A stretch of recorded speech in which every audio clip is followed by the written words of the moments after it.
MindShift Power Pod. This is MindShift Power Podcast, the #1 critically acclaimed podcast where we have raw, unfiltered conversations that shape tomorrow. I'm your host, Fatima Bey, the MindShifter. And welcome, everyone. Today we have with us Tricia E. Parido. She's an emotional agility strategist, and she's out of the U.S., and I want to give you some facts on why this topic is important today and why I have her here.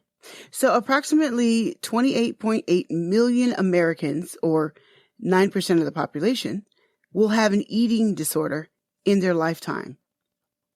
Anorexia nervosa specifically has the highest mortality rate of any psychiatric disorder. This isn't a phase, it's a life-threatening condition. It's a global issue also because it transcends culture and geography.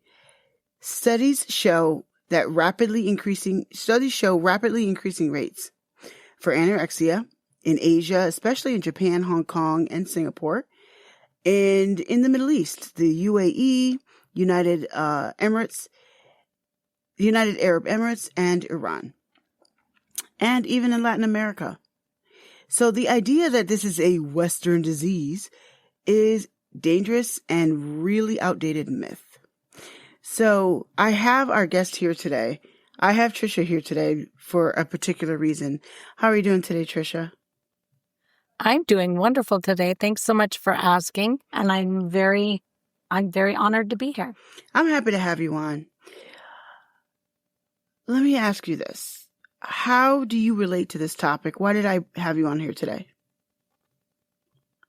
Well, I actually, have lived with anorexia, as well as body dysmorphia and other food-related emotional disorders for quite a long time. It was a significant part of my life from early adolescence until about, I'm going to say my mid-20s, mid to late 20s.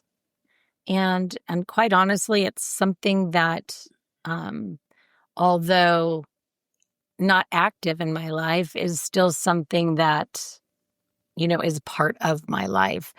Meaning I have, this continuous need to be aware and in touch with how I was able to remove, overcome, and come to terms with the things that, really just fueled the relationship with anorexia to begin with. Let me ask you this. I like to dive right into the topic. So you talk about, quote unquote, reclaiming who you are without losing what you've built. How did you begin to build a new foundation of self-worth that had nothing to do with your body or what you ate? So I think before we dive into the reclaiming, we want to look at the multi-levels that actually go into it.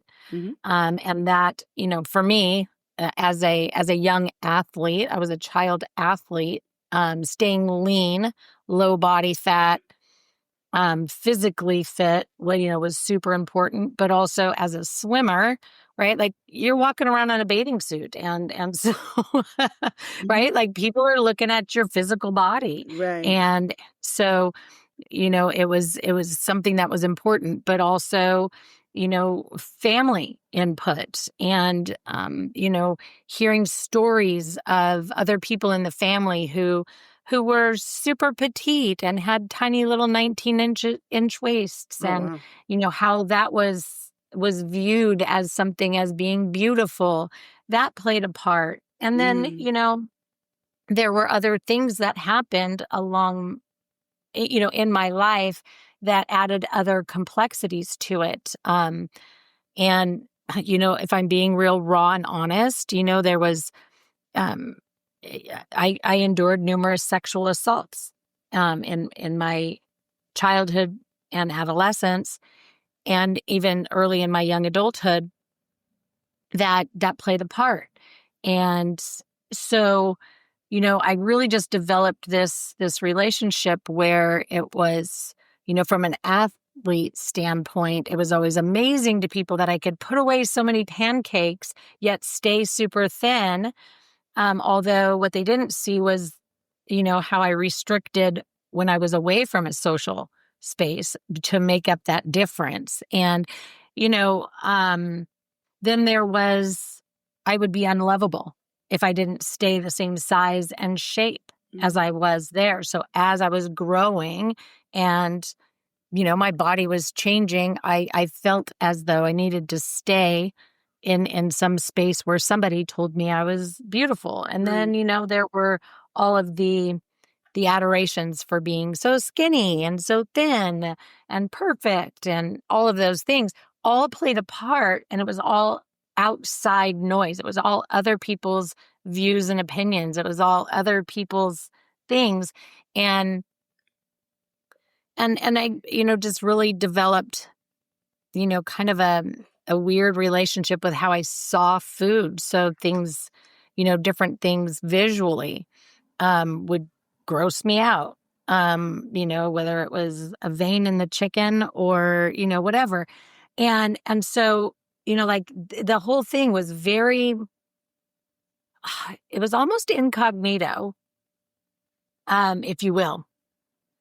And except for, at one point, which was my low point, which ended up needing to be, of course, my turning point when I hit like a really low body weight and I was restricting at a really high level and, eating very little, if anything at all. So what I ended up doing for myself was taking a look at, how much did I value living? Because I could feel my physical being deteriorating. I could feel my brain not functioning as well as it could, and that I knew it could as a highly intellectual person. And, so I started looking at how did I want to actually feel living. And then I started looking at the things I valued. I valued being strong. And I wasn't strong anymore. I valued being fit. I wasn't fit. I valued being confident, and I wasn't confident. So I looked at what I needed to do to make that happen. And the first thing was obvious to me in that time and space that I needed, to give my body the fuel it needed to function properly. Starting with, my brain and having the ability to function there. And then I went into, the emotional aspects. Emotionally, I didn't want, to feel, I didn't want to feel a lot of things.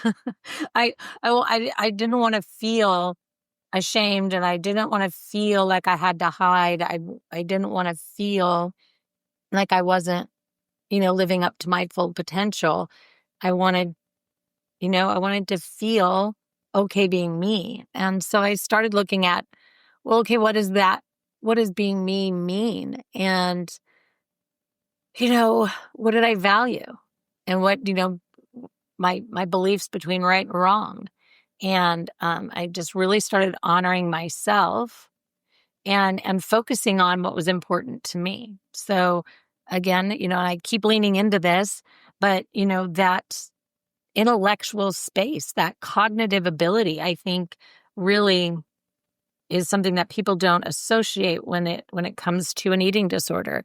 And they don't think about when emotionally they're feeling anxious or depressed. They don't think like, oh, wait, my brain isn't functioning properly. And how am I fueling it? And what am I feeding it from external noise like social media and the things that, cause, and when I was a kid, there was no social media, but, that's more of a today, relation. But, so I leaned into that. And then I decided, you know what, what's causing these issues? And I realized how much of it was noise from other people, Mm-hmm. but also that I was relying on my relationship with food, my control over it, and my ability to go long times without it, as a coping mechanism. So then I was able to look at that like, hey, this is no different than, my relationship with alcohol, which is a whole different story, right? Right. And it's something that I'm using to cope and deal with something that I can look at from a cognitive emotional level and really process through. So I developed some distress tolerance and some emotion regulation, and I did it, in a lot of different layers, but it was a really long journey. And then I started working on my visual, right? Like what I saw on the plate and what I saw in the mirror after eating, which, can be a pretty long journey. Something I want to point out or extract from a lot of what you just said a lot right now. And I want to point something out to the audience that you and I know very clearly, but sometimes people tend to think of, issues like this as, oh, well, there's one reason why it happens and we just need to attack that one reason.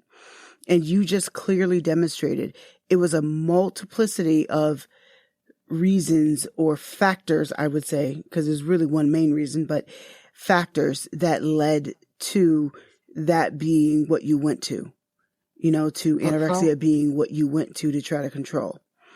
And I just want to point that out because you just mentioned like that there was, negative reinforcement by so overly emphasizing someone else's positive reinforcement. So you had reinforcement from the family. You had, relating it to sports was one thing. You just named several reasons and it was not just one.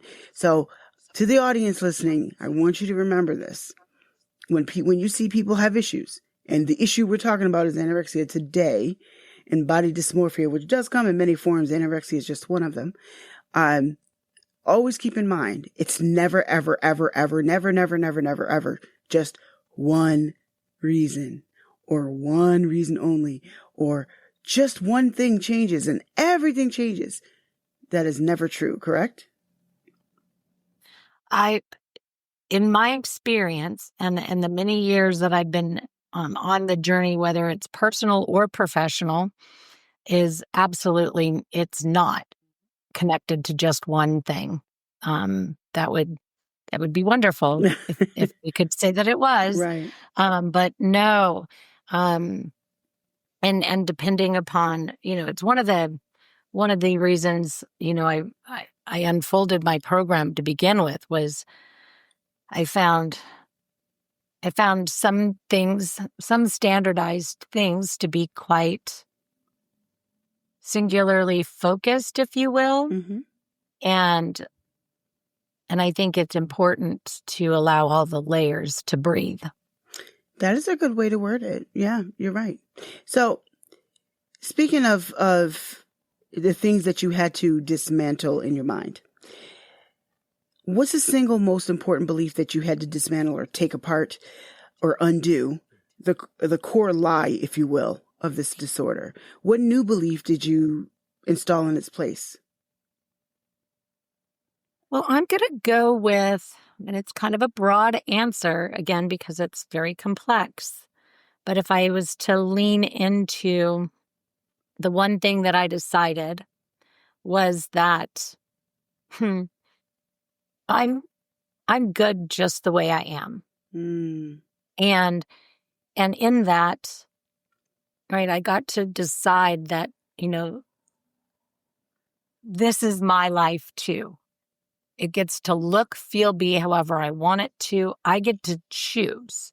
And so the the one thing I had to let go, to back up to your the first part of your question, since I kind of skipped over it there, and it was the external noise that I had to tune out. I no longer needed to live up to the expectations that I perceived others had for me. Yeah. And the reason I say that I perceived others had for me is because I was also debunked quite a few times by people on my journey when I'd have the conversation and say, you know, like, I felt like I wasn't measuring up to your needs from me, right? Yeah. And I had misconstrued what that person, you know, was saying or needing from me or thought about me or believed about me. I had put my own spin on it. And that's all part of that disease, disorder, whatever you want to refer to it as. I'm not a big label person. So, me either. I get you. you know, so it's more about realizing that, especially in today's day, guys, you know, like if I was to say, you know, when you're reading a text message or you're reading, you know, a social post or a comment on social media, you're assigning the tone and inflection or, you know, the demeanor of the words. You're choosing how you're going to internalize that or perceive it or quote unquote hear it. And sometimes if it's negative, you're better served to ask, you know, for clarification. Yeah. Could be, did you mean for that to be so hurtful? Could be, you know, wow. Can you help me understand, you know, emotionally where you're at with that statement? Something. Anyway, you know, I had to learn how to identify when it was my dialogue being assigned to somebody else. You know, you bring up a really, really important point, and that goes way beyond body dysmorphia. It hits at a root issue with what we believe about ourselves. And I too, I've never gone through, you know, anorexia, but I understand what you mean by assigning what people say to mean something else. And, you know, oh, well, they didn't respond to my text. They hate me. Everybody hates me. You know, there's people who really have that sort of response to basic things. And I love what you just said. The key word you said in that was conversation. And this is why we need to have conversations, because they can be debunked. And, you know, if we believe we're not worth anything, then we assume that everybody else is responding to that lack of self-worth. You know, we're not even aware that we're doing it most of the time, right? Absolutely. And you know, to your point that we're not aware we're doing it, you know, when we're talking about body dysmorphia, you know, that's a, you know, a really big issue, and a lot plays in part.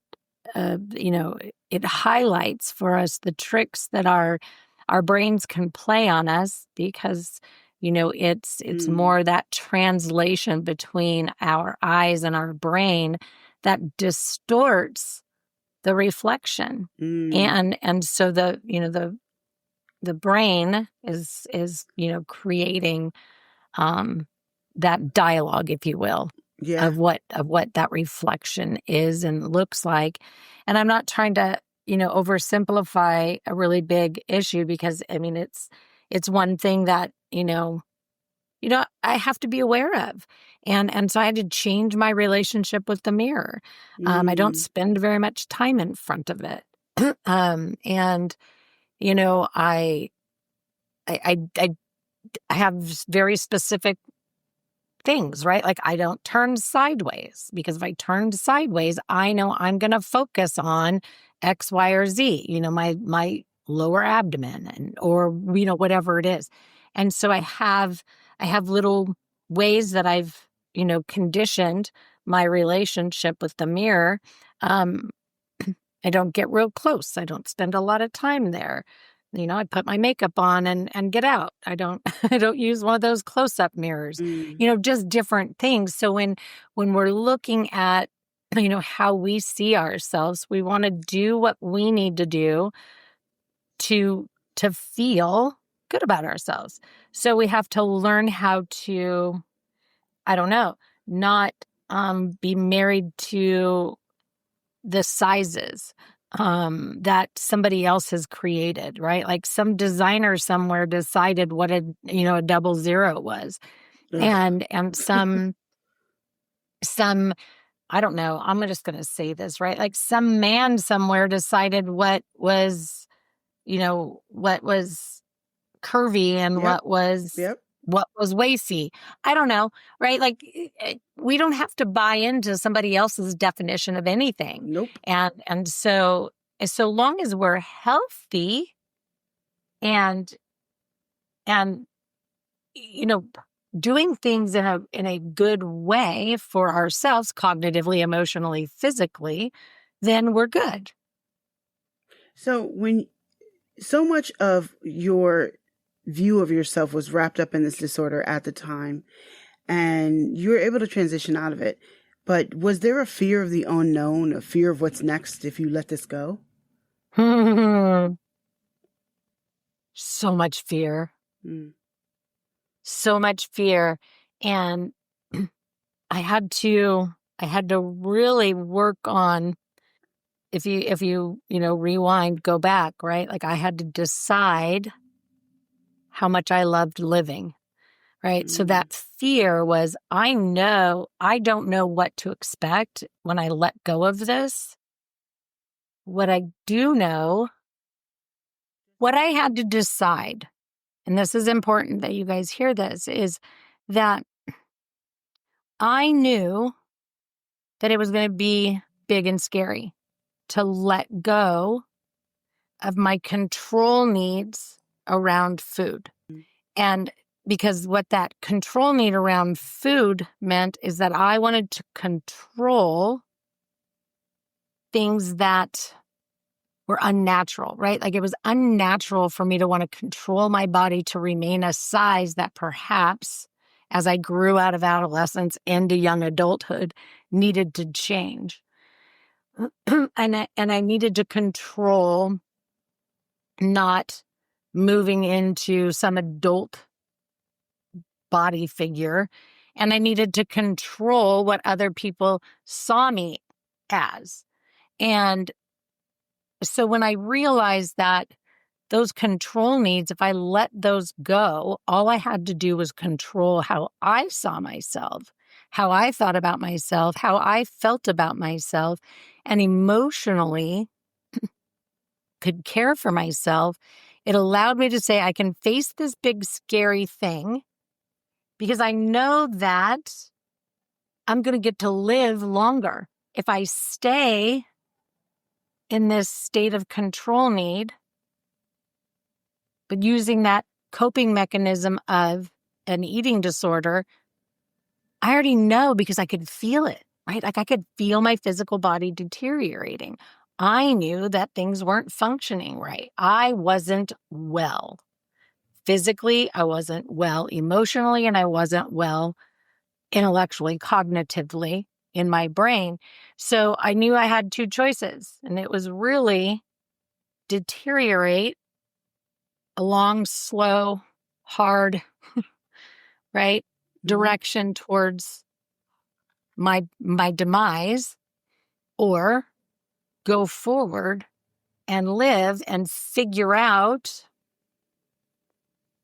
a healthy relationship, a new way of experiencing food. So I began looking at food as fuel, because that's all it is. It's Right. fuel for your organs. It's fuel for your blood. It's fuel for your brain. It's fuel for, right? Whatever.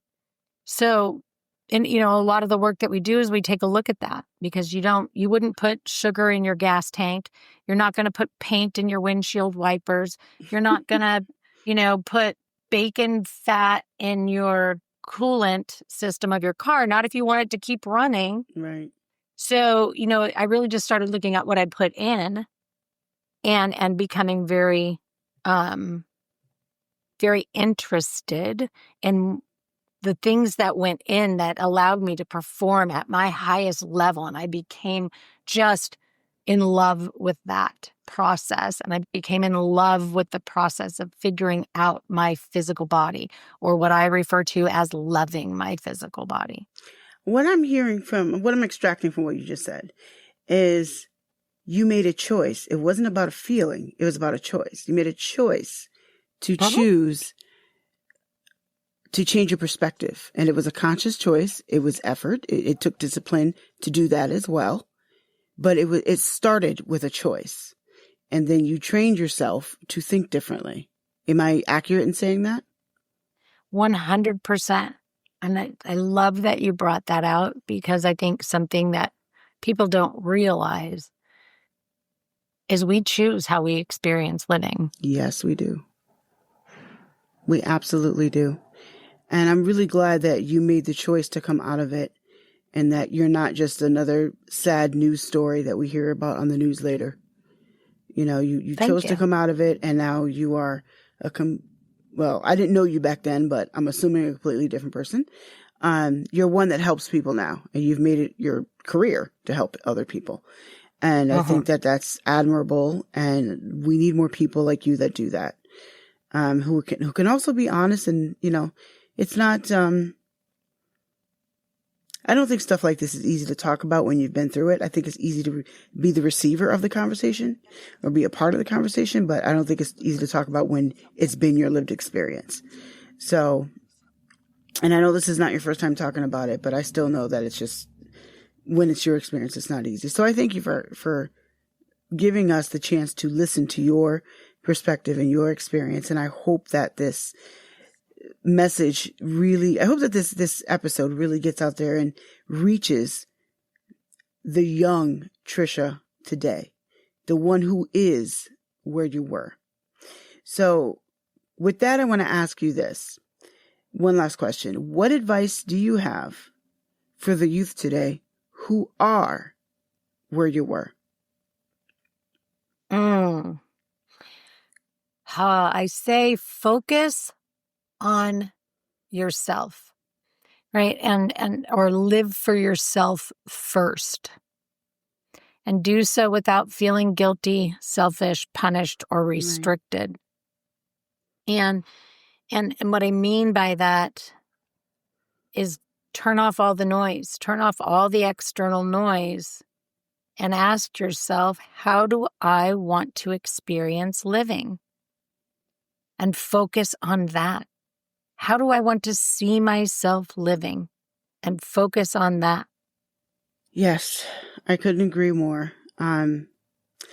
So, Tricia, thank you so much for coming on today and for having this really good, raw conversation. And before we go, tell people where they can find you. Well, I'm pretty easy to find. I have 2 websites. The first one is turningleavesrecovery.com. That's Leaves. And the other one is triciaparido.com. And they'll both be in the show notes. Yeah, super easy. You can click and grab time on my calendar. Super simple. And one thing I like about Tricia, which is one of the reasons she's on the show, is she's really honest. So when you have a conversation with her, you're not going to get it fed a bunch of politically correct BS.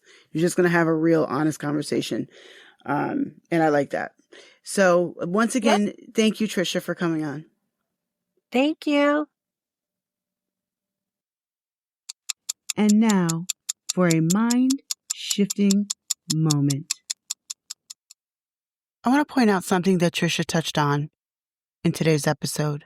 In talking about how she ended up with anorexia, she also talked about the multiple layers of trauma that were piled on top of, or I should say underneath that. When we have undealt with trauma, it always manifests itself 100% of the time. Some of those ways are alcoholism, drug addiction, overachieving, going to extremes with money, chasing sex, chasing being overly educated. There are chasing food, overeating. There are cutting yourself. There are so many ways that undealt with trauma manifests itself with all of us. It doesn't all look the same, but much of it comes from the same roots. My question to you is, do you have undealt with trauma? And I want you to examine yourself before you answer. How is that manifesting in your life? How is it already dealing with you? Because see, anytime we have trauma that we don't deal with, I promise you, it is already dealing with you. I want you to think about that. You've been listening to MindShift Power Podcast. For complete show notes on this episode and to join our global movement, find us at fatimabay.com. Until next time, always remember, there's power in shifting your thinking. Oh.